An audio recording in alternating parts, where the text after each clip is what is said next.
The afternoon sun hung low over Willow Lane, casting long shadows across Tom Hargrove's modest backyard.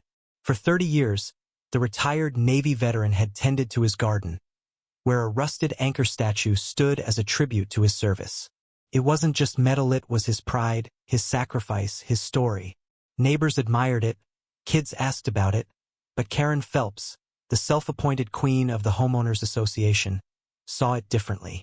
To her, it was an eyesore, a violation of her pristine vision for the neighborhood. Karen had been waging war on Tom's anchor for months, leaving passive-aggressive notes and citing vague HOA rules.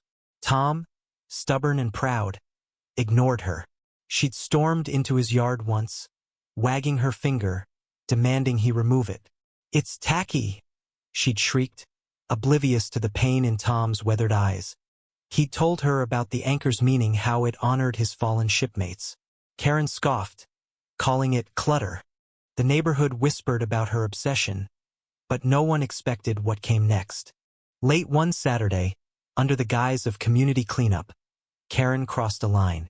She crept into Tom's yard, her SUV idling nearby, and began dragging the heavy anchor toward her vehicle. Her face was smug, certain no one would dare challenge her authority. But she didn't know Jake, Tom's son, was home on leave from the Coast Guard. From the kitchen window, Jake watched, his phone already recording. His heart pounded not just at the theft, but at the disrespect to his father's legacy. He'd grown up hearing stories of the anchor, of the men it honored. This wasn't just a statue, it was family. Jake burst outside, phone in hand, as Karen heaved the anchor into her trunk. "What the hell are you doing?" he roared.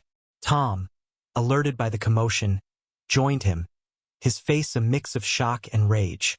Karen froze, her confidence crumbling under their glares.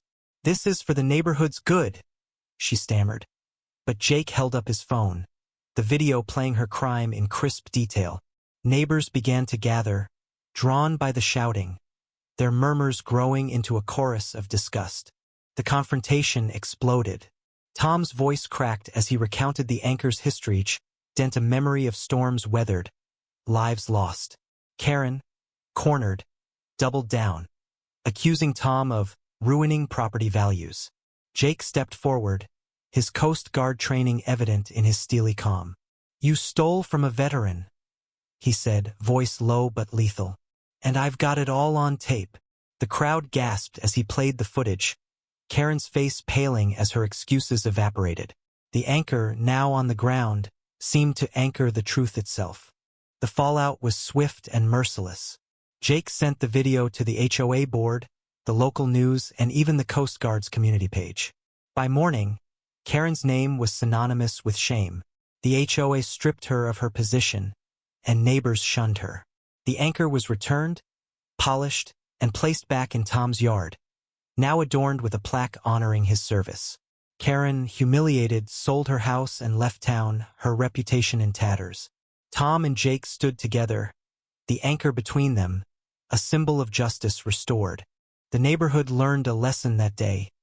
Disrespect carries a price. Karen's arrogance had cost her everything, while Tom's quiet dignity prevailed. What do you think? Can a community heal after such betrayal? Should Karen have faced harsher consequences?